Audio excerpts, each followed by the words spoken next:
अस्सलामुअलैकुम dear student. आज हम क्लास 9 के चैप्टर नंबर 1 उसकी एक्सरसाइज नंबर 1.6 कर रहे हैं।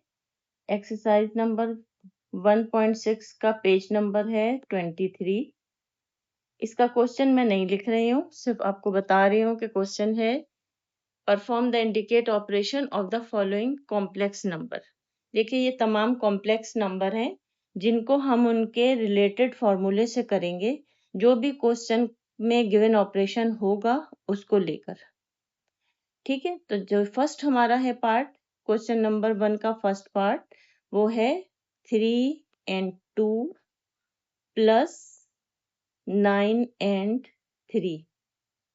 देखिए ये ऑर्डर पेयर है जो कि एक कॉम्प्लेक्स नंबर है। ठीक है, इसका फॉर्मूला मैं साइड में लिख रही हूँ। जब हम जो स्टार्ट कर रहे हैं क्वेश्चन प्लस का हमारे पास ऑपरेशन है, तो हम उसको प्लस का फॉर्मूला मेंशन करूंगी मैं यहाँ पे। ठीक है, ताकि हम फॉर्मूले को हमारे सामने रहेगा तो क्वेश्चन सॉल्व करने में हमेशा आसानी रहती है। ये आप लोगों को मैं बता रही हूँ कि आप जैसे ही क्वेश्चन स्टार्ट करें, पेज के साइड में आपने फॉर्मूला मेंशन कर देना है, ताकि आप फॉर्मूला जब देखते रहेंगे तो क्वेश्चन सॉल्व करने में आसानी रहेगी। ठीक है, अब ये 3 and 2 हमने ऑर्डर पेयर फर्स्ट लिखा, 9 and 3 इज इक्वल टू, अब आप देखें यहाँ पर कि आपके पास है a plus B and plus C plus D है। तो इसका मतलब है जो उसको एक्सपेंड जब हम करेंगे या सॉल्व करेंगे तो हम a में c को ऐड करेंगे। First value, first order pair की फर्स्ट वैल्यू a और सेकंड ऑर्डर पेयर की फर्स्ट वैल्यू जो है वो है c। ठीक है, तो हम 3 में 9 को ऐड करेंगे, फिर हमारे पास क्या आएगा, कॉमा आएगा, और हम b में d को करेंगे, यानी हम 2 and 3 को करेंगे ऐड। इस तरह हमारे पास आ जाएगा 12 and 5। ये क्वेश्चन हो गया हमारा सॉल्व। क्वेश्चन, कोई भी क्वेश्चन आसान जब बनता है जब आपको इसके फॉर्मूले याद हो, वरना यही क्वेश्चन आपके लिए मुश्किल हो जाएगी कि क्योंकि आपको आइडिया नहीं होगा कि हमें करना कैसे है। तो सबसे पहले जब आप एक्सरसाइज स्टार्ट करें उससे पहले 5 मिनट लगा के आपने फॉर्मूले याद कर देने। जब फॉर्मूले अगर फौरी तौर पे याद नहीं होते तो उसका दूसरा तरीका ये है कि आपने कॉपी के साइड में जब क्वेश्चन सॉल्व करना शुरू किया तो आपने फॉर्मूला मेंशन कर दिया। अच्छा, क्वेश्चन नंबर 1 में आपके पास एक सिंपल क्वेश्चन था, उसमें हमें ज़्यादा कॉम्प्लिकेशन नहीं थी, इजीली सॉल्व हो गया। लेकिन नेक्स्ट क्वेश्चन जो है वो है एक फ्रैक्शन का। आपको मेरे लिंक में आपको जो फर्स्ट मैंने वीडियो डाली थी वो फ्रैक्शन की थी, क्योंकि मुझे आइडिया है कि चाहे वो किसी भी क्लास के बच्चे हों, फ्रैक्शन में अमूमन उनको प्रॉब्लम होती है। तो उसके लिए मैं आपको वो दोबारा आज उसको एक्सप्लेन कर दूंगी। आई होप कि आप लोगों को फ्रैक्शन में कोई प्रॉब्लम नहीं होती होगी, लेकिन फिर भी हम वो तमाम तरीके फ्रैक्शन के बेसिक से लेके चलेंगे ताकि अगर किसी के दिमाग में कोई कंफ्यूजन हो तो वो सॉल्व हो जाए। अब देखिए ये जो हमारे ऑर्डर पेयर की जो फर्स्ट वैल्यू है वो है 3/2 एंड 2/3 है। तो इसको हम कैसे सॉल्व करेंगे, इसको इस तरह से सॉल्व करेंगे, अगर ये दोनों डिफरेंट है नंबर तो हम इनको सिर्फ मल्टीप्लाई कर देंगे।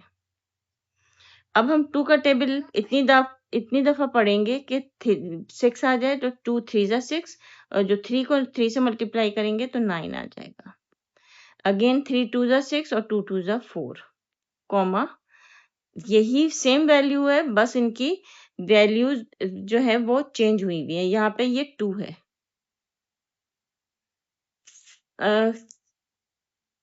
जब आप इसको सॉल्व कर रहे हैं, 2/3 है और 3/2 है। ये मैंने थोड़ी मिस्टेक कर दी है लिखने में, इसको मैं करेक्ट कर रही हूँ। ठीक है, अब आपने क्या करना है, वही 3/2 2/3, जब आप इसको सॉल्व करेंगे तो 4 यहाँ पे आ जाएगा और 9 यहाँ पे आ जाएगा। ठीक है, अब आपने क्या करना है कि इसको ऐड जब आप करेंगे तो आपके पास 9 और 4 कितने हो जाएंगे, 13 हो जाएंगे। 13/6 एंड 13/6। तो इस तरह आपके पास प्लस के जो क्वेश्चन, जो दो शुरू के दो क्वेश्चन हैं जो कि प्लस से रिलेटेड हैं, तो हमने इस वाले फॉर्मूले से इसको सॉल्व किया। तो इस तरह ये हमारा first part and second part solve हो गया। नेक्स्ट हम करते हैं डियर स्टूडेंट, अब हम क्वेश्चन नंबर 1 का पार्ट 3 कर रहे हैं, जो कि है माइनस का। माइनस का क्वेश्चन मैं पहले मेंशन कर देती हूँ, फिर आपको बताती हूँ कि हमने इसको कैसे करना है। ज़्यादा डिफरेंस नहीं है प्लस और माइनस में, सिर्फ ये डिफरेंस है कि जो साइन है वो माइनस का आ जाएगा, फॉर्मूला वही रहेगा। अब मैं इसको यहाँ पे साइड में फॉर्मूला लिख रही हूँ ताकि क्वेश्चन सॉल्व करते वक्त कोई प्रॉब्लम ना हो। ठीक है, और जब आप बार बार किसी चीज को देखते हैं तो भी हमें वो चीज याद हो जाती है। तो जरूरी नहीं है कि हम बैठ के उसके लिए अलग से पहले रट्टा लगाएं और फिर क्वेश्चन स्टार्ट करें। तो देखिए, ये माइनस का फॉर्मूला है। अब हम क्या कर रहे हैं, जगह नहीं थी इस वजह से मैंने इसको नीचे लिख दिया है। अब हम इसका जब सोल्यूशन स्टार्ट करेंगे तो क्या होगा कि हमने ये लिखा 15 and 12 माइनस 10 and माइनस 9। ठीक है, अब इसको आपने जब करना है तो हमें पता है कि माइनस का फॉर्मूला और यहाँ पे भी माइनस है, तो हमने स्टार्टिंग में ही डबल ब्रैकेट मेंशन कर दिए। अब ये होगा 15 माइनस 10, फिर आपके पास कॉमा आ जाएगा। ठीक है, और b माइनस डी, b क्या है आपके पास 12 है और d क्या है माइनस 9 है। तो क्योंकि फॉर्मूले में माइनस था इस वजह से हमने माइनस लिखना पड़ेगा हमें, और उसको हम दोनों को सेपरेट करना पड़ेगा। अब हम ये मिड ब्रैकेट कैंसिल हो जाएगी, खुद ही खत्म हो जाएगी, क्योंकि हमें पता ही आगे सॉल्व हो जाएंगे। यहाँ पे आ गया 5 और यहाँ पे आ गया 12 प्लस 9। ठीक है, अब आपके पास यहाँ पे आएगा 5 कॉमा 21। इस तरह आपका ये माइनस का क्वेश्चन भी सॉल्व हो गया। नेक्स्ट जो है पार्ट 4 है, जो कि वही फ्रैक्शन आ गई। इसमें भी कोई ज़्यादा मसला नहीं है, उन बच्चों को नहीं होगा जिनको फ्रैक्शन आती है। फ्रैक्शन की अगर आपको बेसिक नहीं आती तो फिर आपके लिए क्वेश्चन प्रॉब्लम कर सकता है। तो उसके लिए मैं दोबारा बेसिक से ही स्टार्ट करूंगी, वही बताऊंगी कि जिस तरह से फ्रैक्शन निकालते हैं, हम करते हैं फ्रैक्शन के क्वेश्चन को। तो आपने a माइनस बी करेंगे, a माइनस बी में 4/5, बी भी आपके पास 4/5 है, कॉमा आ गया। फिर 8/15 क्या है आपके पास, c है, और d क्या है आपके पास 6/10 है। तो यहाँ पे हमने मिड ब्रैकेट क्यों यूज नहीं कर रहे, क्योंकि हमें पता है मिड ब्रैकेट की हमें ज़रूरत नहीं है।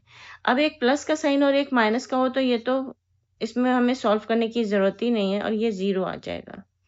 यहाँ पे हम क्या करेंगे, जब हम इन दोनों का एलसीएम निकालेंगे तो 10 और 15 का अगर आप बाय हार्ट कर सकते हैं तो वेरी गुड, और अगर नहीं कर सकते तो अपने पेज के साइड में ये रेफर कर लें। 15 और 10 को लिखें और एक टेबल से डिवाइड कर दें। 5 3 ज़ा 15, 5 2 ज़ा 10। अब अगर आप इसको मजीद करेंगे तो आपके पास यहाँ पे 3 आ जाएगा, 2 एज इट इज उतर जाएगा। यहाँ पे आप करेंगे तो 1 तो वैसे ही आ रहा था, ये 1 आ गया। अब आप जब इन सबको मल्टीप्लाई करेंगे तो आपके पास आ जाएगा 30। 15 2 ज़ा 30 और 2 8 ज़ा 16 और 10 2 ज़ा 10 3 ज़ा 30 और 3 6 ज़ा 18। अब जब आप इसको करेंगे तो 0 एज इट इज। यहाँ पे आ गया आपके पास -2/30। चाहे तो आप इसको यहीं पे आंसर कर दें, और अगर आप देख रहे हैं कि ये मजीद सॉल्व हो सकता है तो आप इसको मजीद फर्दर डिवाइड कर देंगे। यहाँ पे आ जाएगा 15। तो इसका आंसर आएगा आपके पास -1/15। ठीक है,